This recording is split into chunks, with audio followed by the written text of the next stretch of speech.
Hello, my friend, and welcome to The Fool Writes Again, the podcast where I, Jinx, your host and imaginary friend, answers the burning question of what happens when you release a writer into the wild and he gets a chance to explore the world. So if you're interested in topics such as plot development, world building, character creation, or even character motivation, then this is the podcast for you, so please stay tuned.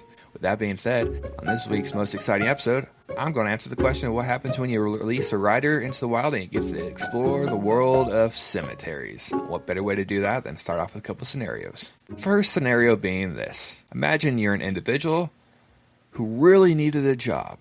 You don't care what it is. You just needed something to earn some cash. So you flip to the yellow pages and you find a gig. The local cemetery needs a night watchman. And surprisingly enough, no one else applied, so you automatically get the job. And you go to your first night on the job and you start wandering around the many crypts. And you think to yourself, the cemetery is actually bigger than the town it resides in. What happens next?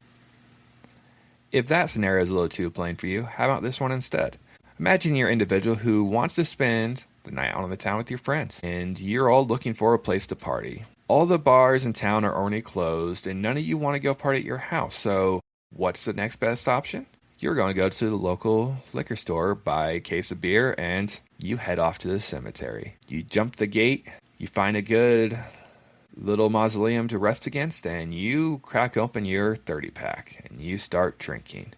And as you're sitting there drinking with your friends, doing shots and all this stuff, you start seeing things wandering around the crypts and the tombstones. You do not know if it's just hallucination from the alcohol or if someone else has come to join your party. What happens next? If you're not quite a fan of the alcohol, how about this third scenario instead? Imagine you're an individual with a very strange bucket list item, and that bucket list item is to see every famous cemetery in the world. You started off young because in your hometown you had a cemetery that had a very famous person buried in it.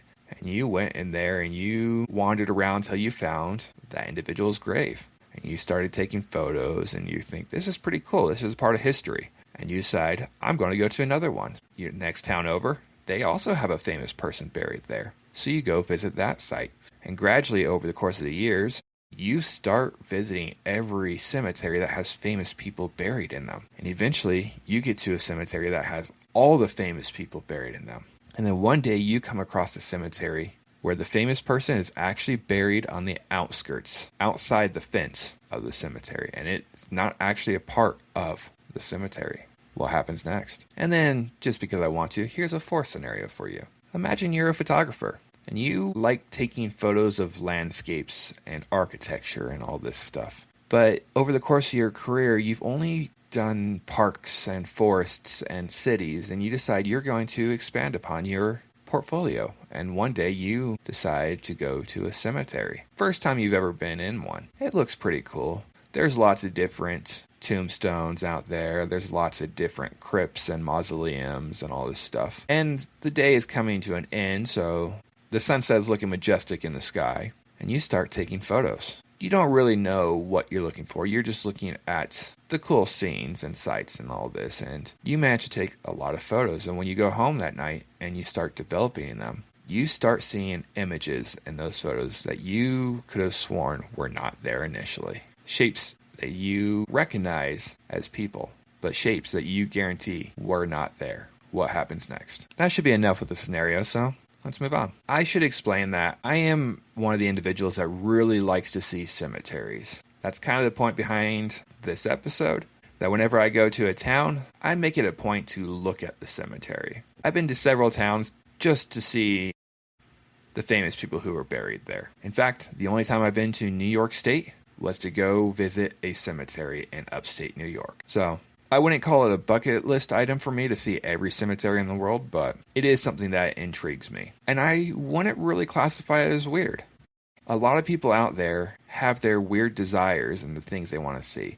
You can talk to anyone on the street and you'll find several that have the dream of seeing every baseball stadium in the country. Others want to see every NFL stadium. Others want to go see the 7 wonders of the world and travel all these different places. So why is it very strange to want to go see all the cemeteries? In fact, if you look at a cemetery, every single cemetery out there is truly unique. You go to some that are very old and you feel the history in them, and then you can go to others and you'll start seeing the different architecture throughout the ages. You'll have individual areas plotted with mausoleums, and then as you move around, you'll start seeing those mausoleums kind of disappear into a new style of tombstone and headstones and all these other things, and it will just gradually be defined by the era that people are buried in. If you go to like New Orleans, you'll see lots of different cemeteries, and people want to go walk through them because they want to see the history and feel the history of it. And you're not only seeing the history of the architecture, but you're seeing the history of mankind. You're kind of going through and honoring the dead by remembering them. If you take the time to actually go through and read the names and the dates on all those tombstones, you're remembering the people there. And you're potentially remembering people that everyone else has forgotten because they haven't spent the time to go through. It's kind of why I like it. It's also very calming to me. I know the episode name is A Writer Looks for a Ghost. I've never actually seen a ghost in a cemetery, but in a sense, when you're going through looking at the history a lot, you're looking at the ghost of history. You're seeing that.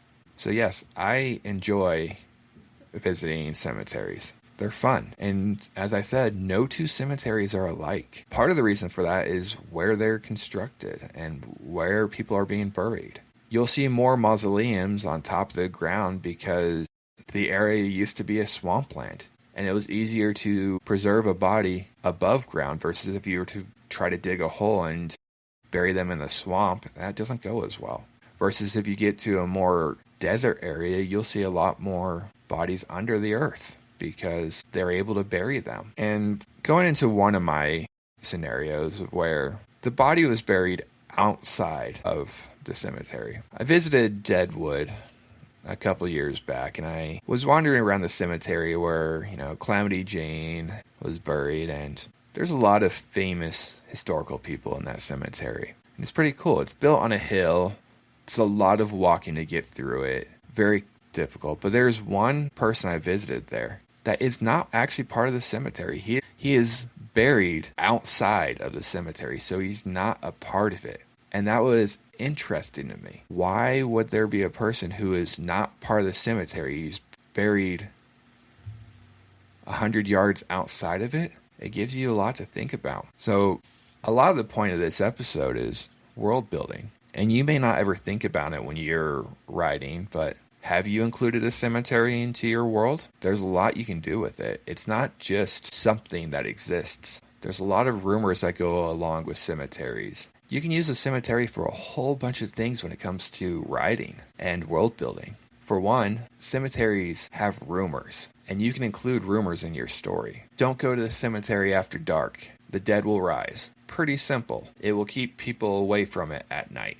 But you can also build that into a plot also. You have an individual who wants to debunk this theory that the dead rise after a certain hour at the cemetery. So, your character decides to go to the cemetery after that hour to figure out what actually happens. Does he go and actually see the dead rise? Or does he go and prove himself right that the dead don't rise after a certain hour? That can go in a whole bunch of different ways just because of one rumor, because of a cemetery. Then there's other myths out there about cemeteries. That if you're driving by a cemetery, you should hold your breath the entire time you go by it. Otherwise, a ghost is going to hitchhike with you, and you'll bring it home. That is a rumor I've grown up my entire life hearing, and usually when I drive by a cemetery, I do hold my breath. It is a very small detail you can throw into a story also. If you hold your breath, does your main character hold their breath every single time they drive by a cemetery? Turn that into a plot. Maybe you have a character completely unaware of that thought and they move to a new town and they don't hold their breath by the cemetery that they probably should have. And now they are possessed or they have brought a ghost home. What happens next? Then you can play along with the architecture also and how it plays along with your city. Is your main town or your world swampland? How do the inhabitants of your world handle their dead? Do they bury them in the ground? Or do they have to build structures to bury them above ground to preserve them more from the rot and the bugs that could be living down there? Or do you have a weird futuristic cemetery that hovers in the air. You can play along with a whole bunch of different ways too. How do your characters preserve the dead? Are they ones that actually bury them? Are they ones that cremate them? Are they ones that let their ashes scatter to the world? Or with everybody buried, do they plant a tree atop it? And now you don't have a traditional cemetery of tombstones and mausoleums, but now your cemetery is actually a forest. A cemetery doesn't have to be standard. It could be completely unique to however you want it. I mean, creating a cemetery with a forest is an amazing idea. And that is also an idea that can be carried to so many different other ideas. It could be the traditional one where people wander through, they remember the trees and all this, and they see a tree that's 1,000 years old, and the individual buried there has been dead for 1,000 years. Maybe they'll see a very small sapling and feel bad that that individual just died recently. So you can easily tell the length of time that someone's been buried just based on the size of the tree. But here's the other possibility with that story. Is that forest haunted? And are there ghosts wandering through it? World building opportunity there. Just because you included a cemetery, you can go through a whole bunch of different plot ideas. And also when it comes to cemeteries, you can use them for a whole bunch of settings. It doesn't have to be a plot base or anything. It's just a cemetery exists in your world. I'm sure at some point, someone will write a story where a character has to go to a funeral. And that funeral can take place in just about any genre. So you can play with it however you want. And when they're going to that funeral, you can play around with what the cemetery looks like and what your character sees. Do they get lost in the cemetery trying to find where the funeral actually happens? Do they start following someone through the cemetery that's not actually there? Do they end up at the wrong funeral because multiple are happening in the same cemetery? Are they such a regular to the cemetery that they know just about where everyone is buried? Do they show up there every week? Or are they trying to console themselves and they visit the cemetery to visit a loved one that used to guide them and now they're trying to find guidance? Or are they trying to let their loved one know that they have finally found peace? They're getting married. They graduated high school. They're moving to a new country or things like that. They took a new job. There's a lot of ways you can include the cemetery. You can go through and have it as a party. Your local college students, they really need a party.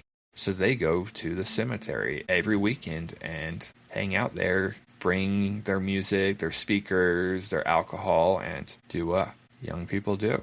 The other possibility here is maybe your town is so afraid of grave robbers that their cemetery is not traditional, that they've gone through and concreted everything in, so there is no possibility to dig someone up without bringing heavy machinery to destroy the earth and then concrete and break it apart. Does your world fear grave robbers? Do they celebrate the death? Do they honor the dead? Or do you have a world that is terrified of them and your town is not allowed to have a cemetery? The dead have to be handled in a completely unique way because cemeteries are banned. World building is fun when it comes to cemeteries because there's so many possibilities. Does the cemetery exist? What does it look like? How was it constructed? Is it old? Is it brand new? Is your world trying to start a cemetery and there's only 2 people buried in this giant field? Completely unique. Maybe you're the first person buried in it. How did they choose a spot for the cemetery? How did people think, this is where I want to be buried? This is where I want the cemetery. Then here's the other common theme that happens with cemeteries. What if the cemetery has to be moved? What if someone has to dig up all the bodies and find a new home for them? Or what if someone builds over the cemetery? They destroy the mausoleums and the tombstones, but they leave the bodies. What happens? I can keep going on and on because I honestly like cemeteries. They're disturbing and they're creepy and everything, but there are so many possibilities when they come to them. But unfortunately, it's coming to that point of the episode, my friend, where I'm going to start winding things up. Before I let you go, my friend, I have a writing prompt for you. Write a story about an individual who got lost in a cemetery, and they start following a specter. What happens next? Now, I don't care the genre, if it's horror, fantasy, romance. I don't care the format, if it's poetry, flash fiction, short fiction, feature-length novel. All I care about is you have fun with it and make it your own. With that said, it really is time for me to let you go. If you enjoyed the content of this week's episode, please like and subscribe. And if you are interested in further content, visit my website at jinxedworld.com. That is JINKSDWORLD.com. And please be on the lookout for my next episode where I delve into the world of various fandoms. Ta-ta and have a good one. See you next time.